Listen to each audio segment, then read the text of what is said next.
Your Excellency Osama, we'll start with you, if you don't mind. So the first question, Your Excellency, would be, for the benefit of the audience, of course, I'm part of Moyat, but for the benefit of the audience, what is the Make It in the Emirates initiative? And how does it contribute to the industrial sector and Operation 300 billion as a whole? Thank you, Abdullah. First of all, good morning. I would like to welcome everyone to the World Government Summit. Going back to your question, I think if we take one step back, when we've launched the industrial strategy, the National Industrial Strategy Operation 300 in 2021, I think it was a major milestone for the industrial sector in the UAE, of course, but also for the whole economy of the UAE. Why? I think for three main reasons. The first reason, it was the first time ever for the UAE to actually develop such an integrated and comprehensive strategy when it comes to the industrial sector. Number two, the second reason is that because that strategy actually came out with a very clear target and objective for all the stakeholders in the industrial sector, which is our target of achieving the 300 billion by 2031. And the third reason, I believe that also the strategy came out at a time where resilience was so important, just post-COVID.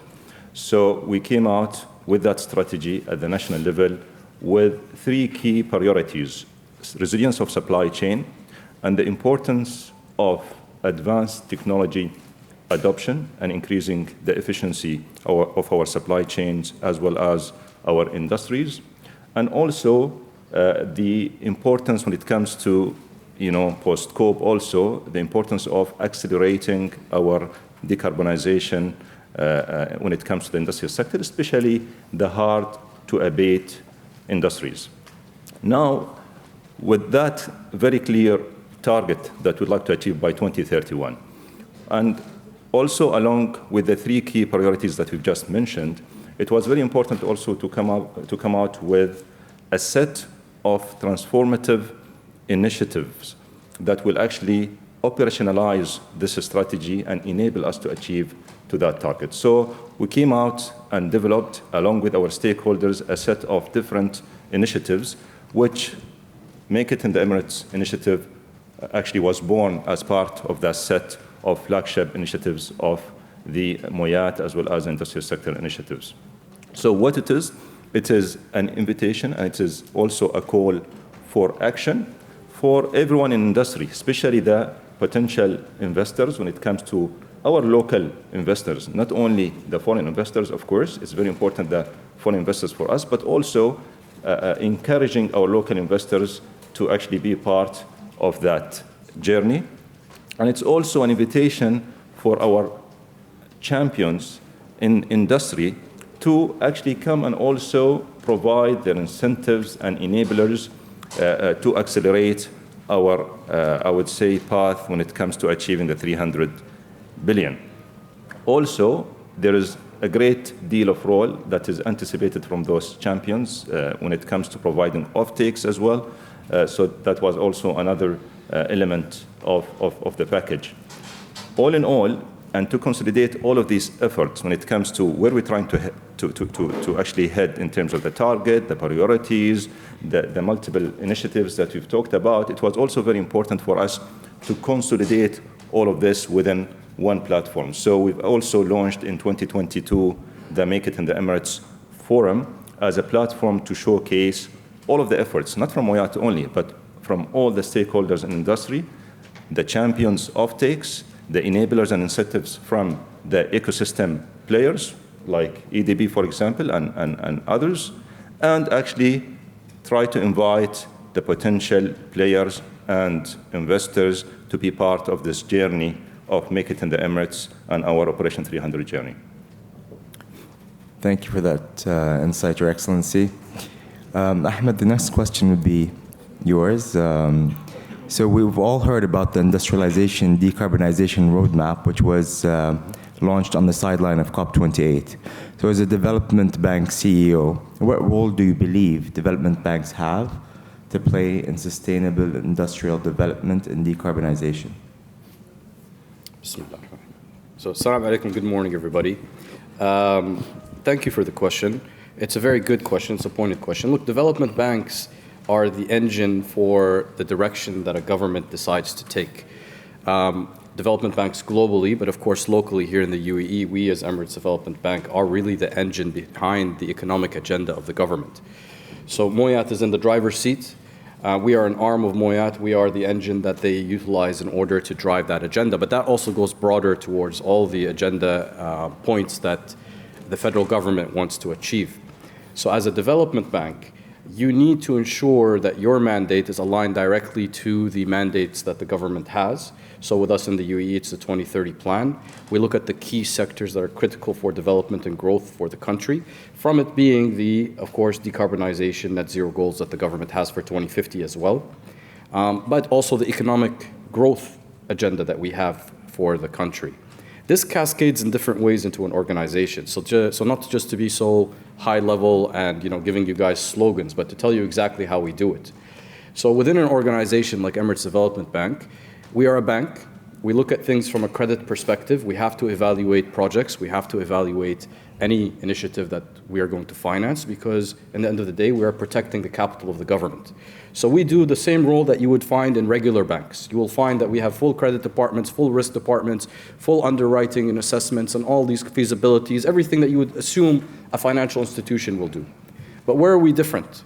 Where we're different is what we have, which we create ourselves. It's called an economic impact scorecard. It's a proprietary tool. So when we assess a transaction, we don't just assess the creditworthiness. That has to tick the box. That's by default. We're not going to finance something which shows us that it's going to, not be feasible. It's going to fail financially. But once that box ticks, it has to go through a second check, which is our economic impact scorecard. And in this scorecard, we ensure to build in the goals of the government. So we have what you can call qualitative and what you can call quantitative. So there's certain aspects that we assess that are numerical. There's certain aspects that we assess which are more judgmental, and we try to assess and ensure that, again, it's in line with the mandate of the government. What this ends up happening is, if you follow this kind of methodology, the transactions that you are going after in the market and promoting in the market and approving in the market ends up developing a portfolio over time which is very much aligned to the mandate of the government, because otherwise you're kind of shooting blindly. And this is what a development bank should be doing, and how it is that we go about ensuring that we are meeting the objectives that the government has set. Hope that answered the question. Yeah. Thank you, Ahmed. Thank you. Your Excellency, Sam, the next question will go back to you. So we know EDB is one of our strategic partners as Moyat, but how is Moyat leveraging strategic partnerships, right, to enable Make It in the Emirates, the initiative, and the Make It in the Emirates forum? So you touched upon it a bit, but can you shed some more light on how we're leveraging partnerships at Moyat? Of course. I really think that till today, I think since the inception of Moyat, there is no initiative that we've actually started with no partners and partnerships in the merit and in the heart of it. I think all the initiatives that we've actually worked on involved a great level of active engagement with the private sector, which is a very key, I would say, element of the ecosystem when it comes to the industrial sector, and also a very active engagement with the government bodies as well when it comes to the local as well as the federal bodies, but also our champions. Our industrial champions are very important to us because they really drive the momentum when it comes to the industrial sector. So, and we can actually mention some actual examples and practical examples of this. For example, our Make It in the Emirates initiative that we just talked about, the launch of it involved about 24 partners across the industry. 12 of these partners provided offtakes and procurement opportunities. 12 of them also provided incentives and enablers to better enable the ecosystem and the ease of doing business in the country when it comes to the industrial sector. Through partners, the ICV partners, we maximized the local content of our industry and we enhanced also resilience. Through partners like for example, Siemens, Schneider, just to mention a few, we could accelerate the adoption of advanced technology and also initiate an index for accelerating the adoption of advanced technology for the first time ever in the region. Through partners like EDB and other commercial banks, we could also provide competitive financing to the sector, which were not really available maybe in the past. So I think we have no other option, and this is one of the, I would say, the key competitive advantages of the UAE is our agility and ability to not only create partnerships, but also sustain these partnerships based on win-win, whether these are local partners, through also international partners like IEC, like UNIDO. We could also do a lot when it comes to the quality infrastructure, when it comes to our also ranking within the competitive index. So I think, again, a partnership is in the heart of what we're doing here in the UAE, and we'll continue capitalizing and synergizing on this to better improve our value proposition in the industry and also accelerate investments in the industry. If you allow me, I'd like to also comment on the partnership aspect, because I think it's so important. It's one of our key values at the Emirates Development Bank is that we excel through partnership.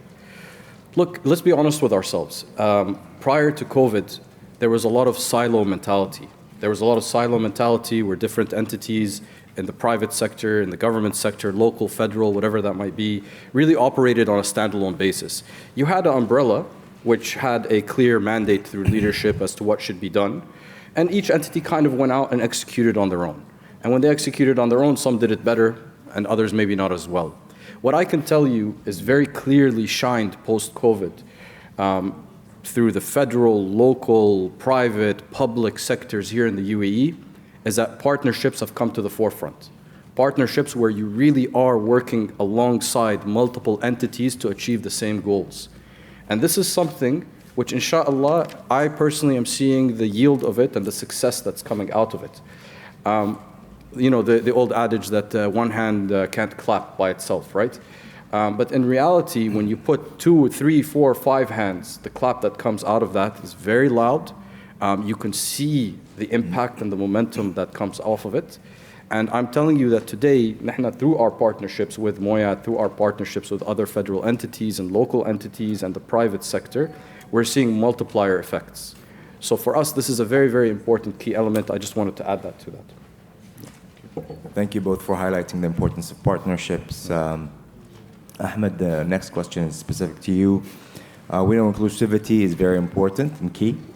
Now, as an Emirates Development Bank, which finances the industrial sector, how do you ensure that your financing solutions, the incentives you offer, are inclusive? So by sector, by size, by origin?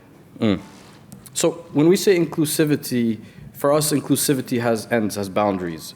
We are not inclusive, again, to be very transparent. We're not inclusive to the extent where anyone can just walk in and get financing. The right projects can walk in and get financing.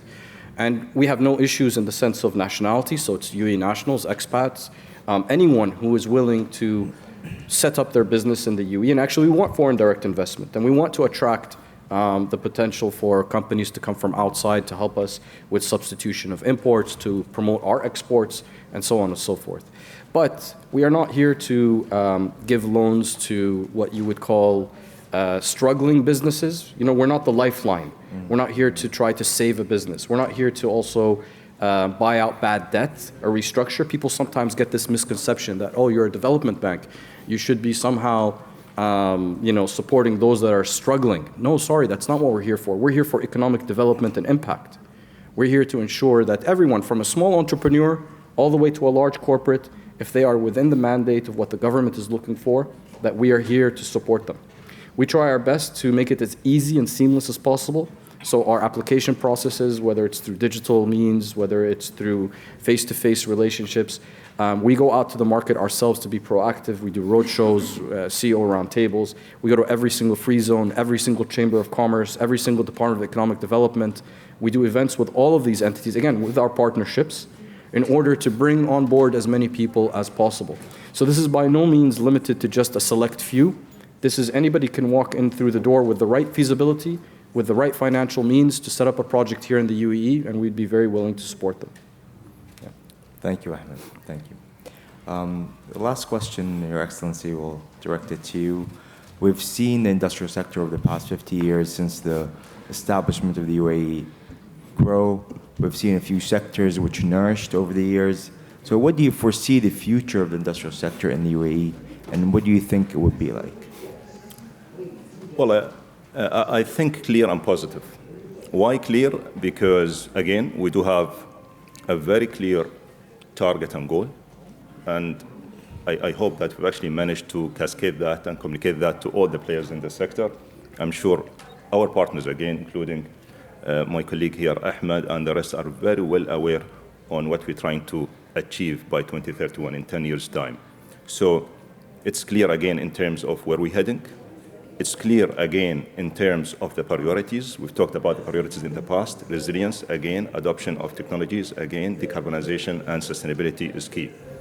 It's also clear because we do have a very clear roadmap, a set of initiatives and programs to operationalize, again, our course to achieve towards that target. That's one. Why positive, though? Let's look into the results in 2023 alone, since we've started our journey.